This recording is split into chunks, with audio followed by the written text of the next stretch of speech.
jumbo jet with 255 people on board has crashed just north of the Scottish border.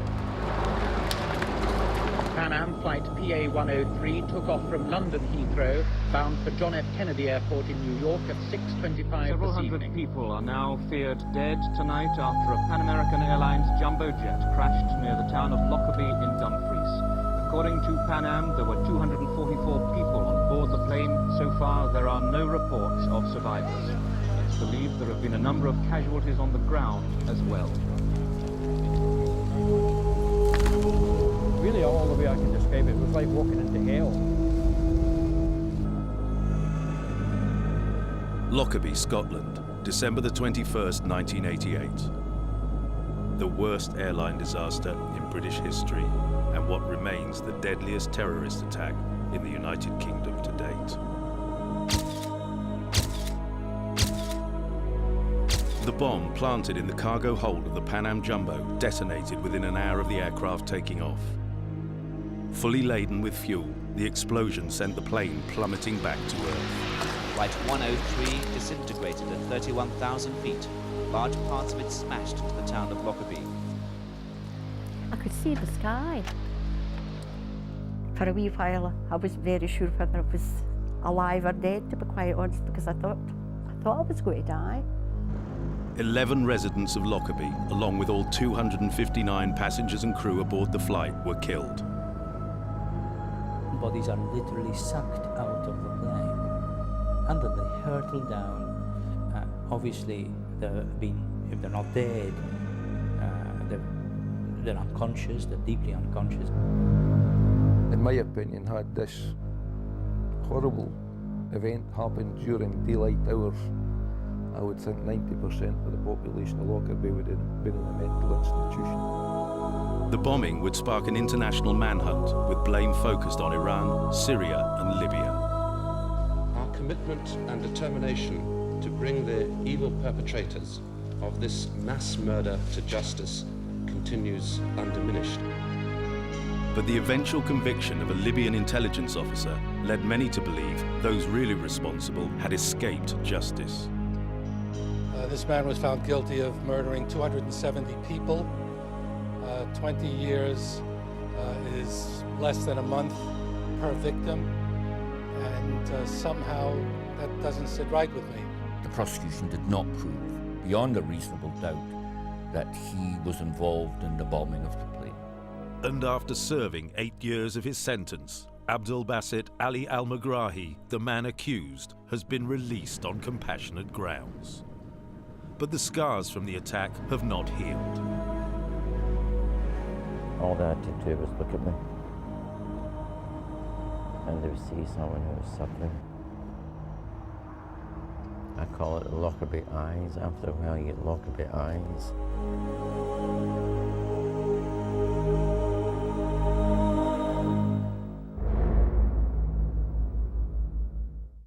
My plans that night were to go and visit Maurice and Dora Henry, who were great friends of mine, just lived up here in number 13. Delaying his visit would save the life of Father Patrick Keegan's, whose home at the end of Sherwood Crescent was the only one spared when the wing section of Pan Am 103 came hurtling towards the ground. Dora and Maurice Henry, along with 9 other people, would die in the fireball that engulfed the street. It was the most enormous explosion. Enormous. And the whole house just shook, all the lights went out. So I looked at the ceiling and I thought, well, that's coming in. I thought, I either die here. I didn't go down the ground, funny enough, I just stayed there. So I either die, or I wonder if I'm injured, will I be able to move? It was very factual. I didn't say a prayer or anything. You're supposed to say a prayer, aren't you? Or your life is supposed to flash by you. But when I looked out the back window, I could see the motorway down to my left-hand side was all in flames. There were cars burning in this motorway. I thought, no, that's not in the field. So I came downstairs and opened up the front door here, and the whole area was just burning. I said, I've got to at least try and get and see, how my friends are, and at least make the effort. But I couldn't get any more than, let's say, about 20 or 30 yards, and the smoke just drove me back. And that's when I said to myself, well, anyone who's in there is gone, because you couldn't see a thing apart from the fire. Really, all the way I can describe it was like walking into hell. Everything was on fire then, the heat was intense, the smoke was really thick and caught you by the throat. The hedges were on fire and the wind was blowing the fire along that, catching the drop pipes of the houses, running up the drop pipes and setting the roofs on fire. Inspector George Stobbs was one of the first policemen on the scene. The images he was confronted with still defy belief. As I came round the corner, I could remember seeing a wrought iron gate that had been at one of the houses. And this wrought iron gate was actually melting, just as if it was butter being melted by heat, and it slowly dripped away. That was intense, the heat. So it was no way that anybody who was in these houses or in the aircraft that landed in here would have had any chance of surviving. They just wouldn't know what happened. Where the houses of Sherwood Crescent once stood, all that remained was a smouldering crater, and little more than the memories of the families that had lived there. The Somervilles, Father John, Mother Rosalind, and their two children, Lindsay 10 and 13-year-old Paul, were killed. Also gone, Tom and Kathleen Flanagan and their young daughter Joanne. Her brother Stephen survived.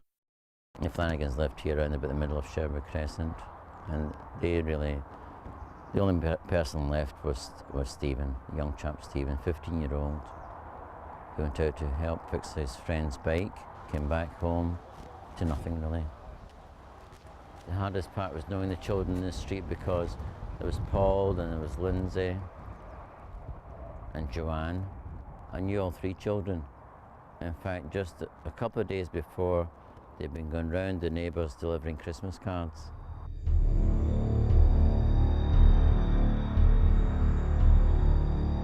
And I reckoned I had seen death in almost every conceivable way you could think of, from shootings, burnings, stabbings, you name it, I had seen it. Asked any policeman what's his worst nightmare, and he'd say it's working with people and dead children.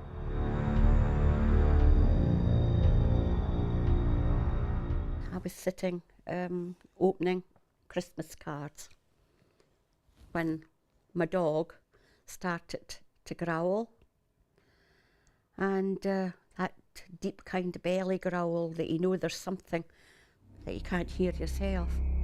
Then all of a sudden this noise like something coming towards the house.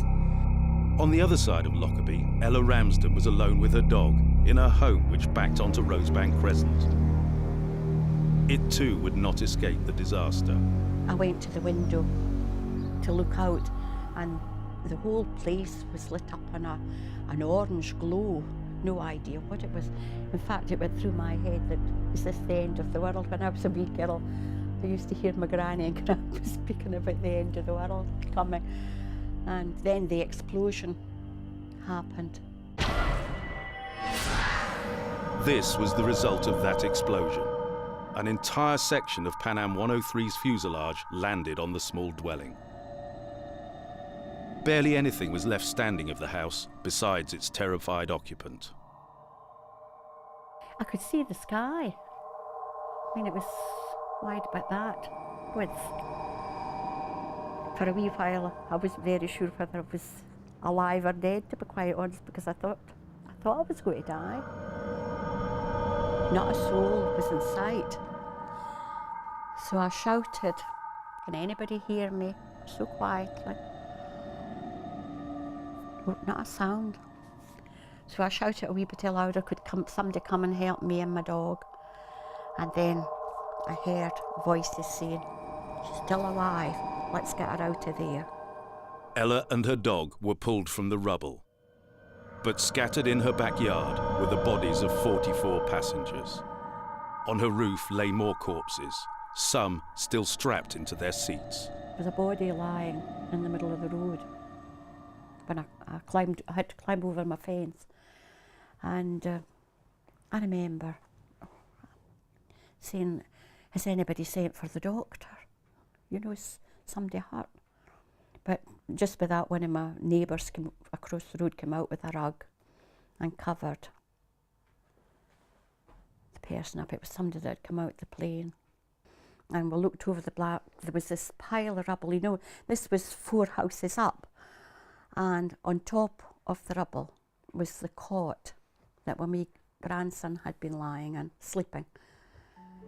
Well, the night before it happened.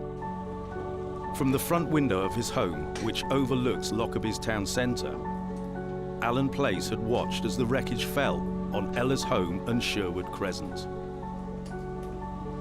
This big, dark, sort of cylindrical shaped thing came across the sky in the direction of the town with stuff flying off it, lighted debris flying off it. It wasn't fire, it had lighted debris falling off it. It appeared to collide with houses. There was a god almighty explosion there.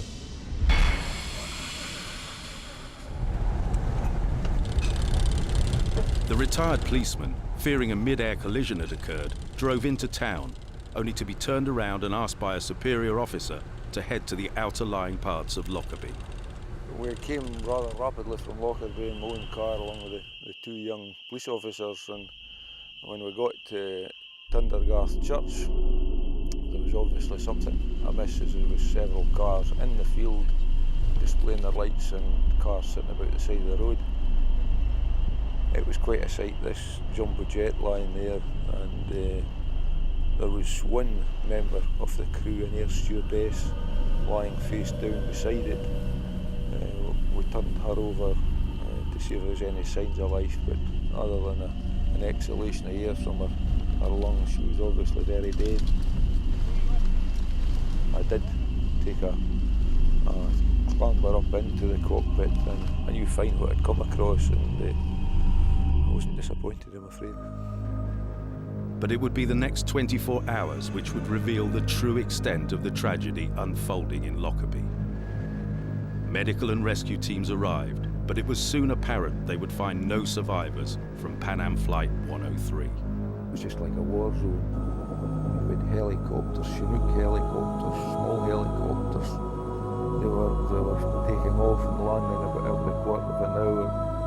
I mean, there was bodies and body parts, debris from houses and stuff all over the shop. It was like a bomb site, it was like Beirut. In my opinion, had this horrible event happened during daylight hours, I would think 90% of the population of Lockerbie would have been in a mental institution. But both the residents of Lockerbie and the world would soon learn that this was not the result of some accident. It was an act of terror.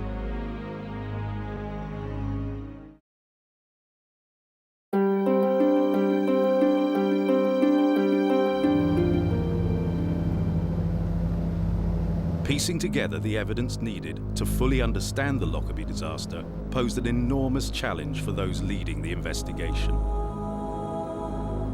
Obviously there were luggage scattered all over the place. Because of the high winds, we actually recovered documentation from the North Sea, which is 60 miles away.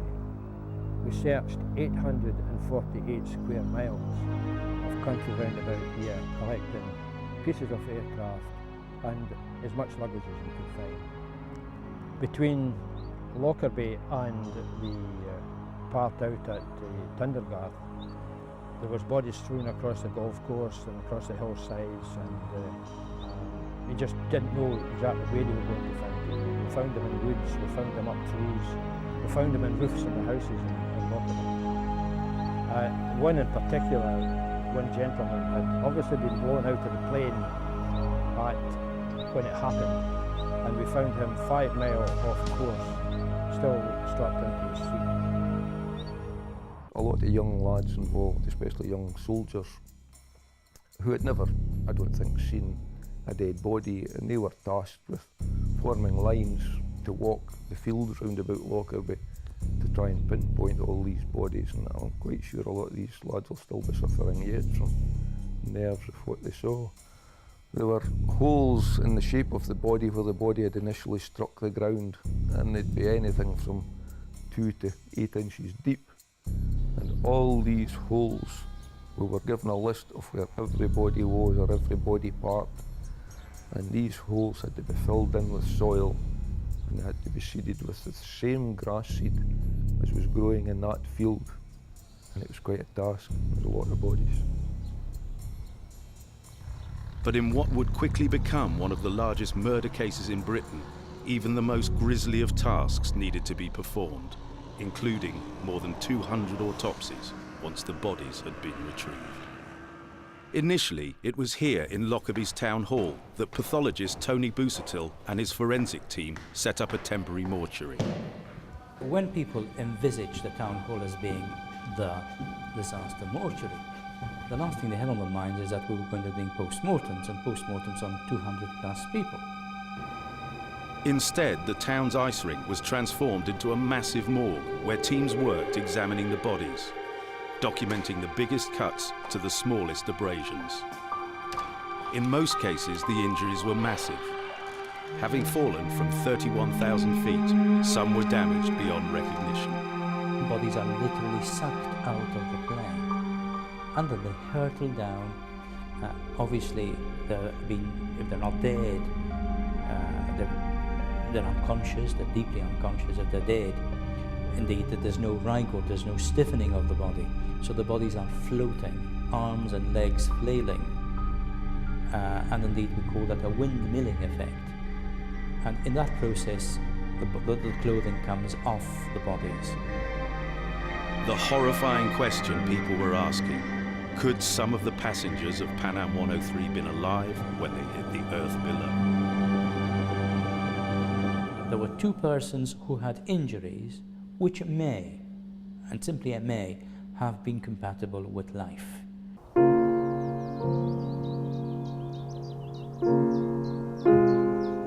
For the families of the victims who arrived in Lockerbie in the days following the disaster, the reality of how their loved ones died was devastating.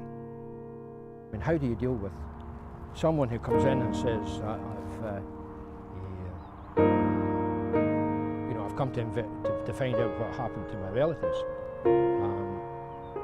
I got the reputation of being the chap to go and see.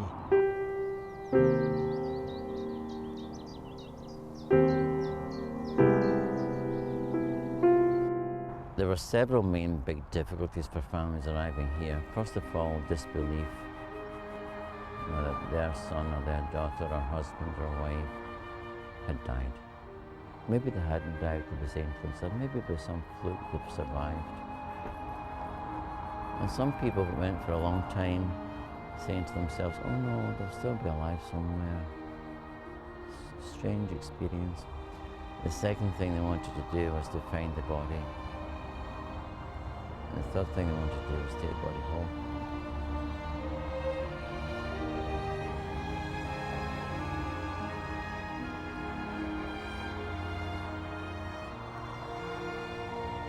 All they had to do was look at me. I call it the Lockerbie eyes. After a while you get Lockerbie eyes because you've absorbed so much possibly. And when you meet people, they're half expecting you to be giving them a holy answer. But they might not even be wanting to talk to you at all.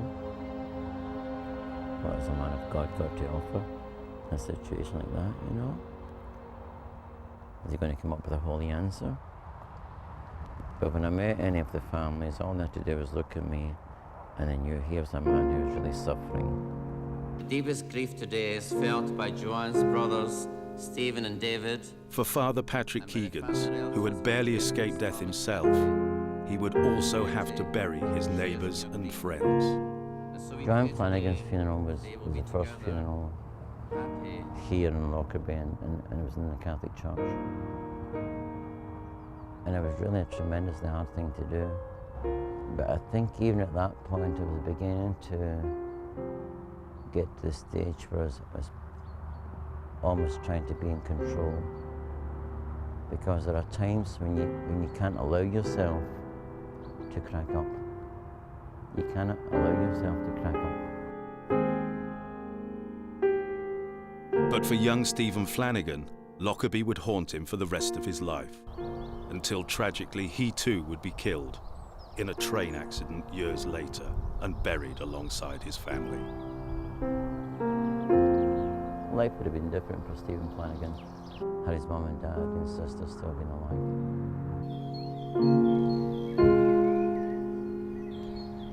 But it was not just Lockerbie which had lost its sons and daughters.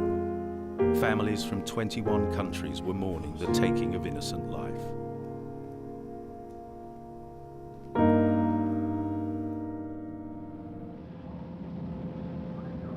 Tracking the killers would take not months but years until 1991, when warrants were issued for two Libyans, Abdelbasit al-Megrahi and Al-Amin Khalifa Fima. 12 years later, the pair would finally face a special court in the Netherlands. What they did was they listed a whole number of factors and said, from that we infer that Megrahi's guilty. For example, they found a bit of the timer, and the timer was made by a company called Mibo in Switzerland. They supplied this particular type of timer mainly to Libya. Libya intelligence had an office next door to Mibo in Switzerland. The case was inference upon inference leading to an inference. Yeah, it's something like an inference too far. Even as the trial went on, many of us were saying, this is farcical. We felt it was some sort of charade. But it would only be Megrahi found guilty of murder, the sole person convicted over the deaths of 270 people. Rather than provide closure, his sentence prompted more questions. They're now shouting again that Abdelbasit al-Megrahi's innocent. I don't know. I don't think he's innocent, but he'll only be one of very many.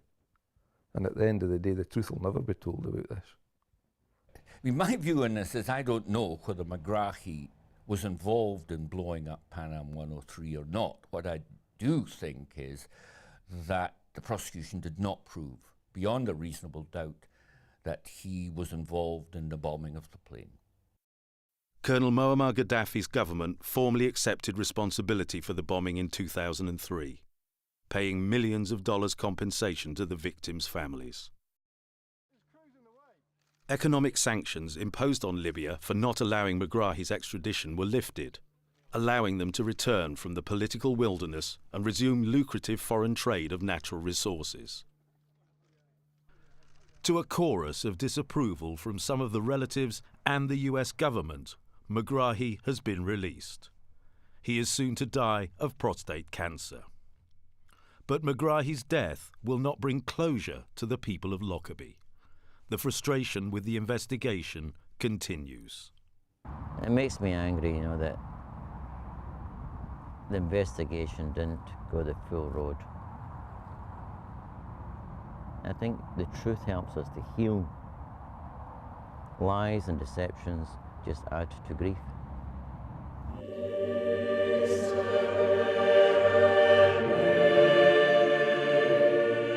Though today, as the planes continue to fly overhead, time may blur the memories, but it will never erase what happened. What happened in the town of Lockerbie. It's difficult. I would say something I wish I had never been involved in. I could have lived my life without being associated with anything like Lockerbie. It happened, and I think we dealt with it as the best we could.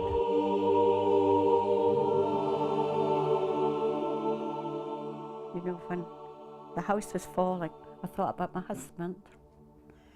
But all I could see in my mind's eyes were my 3 kids, my children. And I said out loud, I never really tell them I love them, they just take it for granted. I don't now. I tell them now.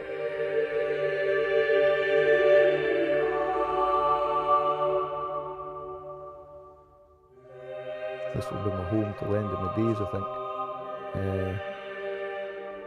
But no, it's sad that Lockerbie is known the world over for all the wrong reasons, i.e. an incident like this. known for all the wrong reasons. It's not because it's a pretty little borders town as it's made out in the media. It's where Pan Am jumbo jet landed.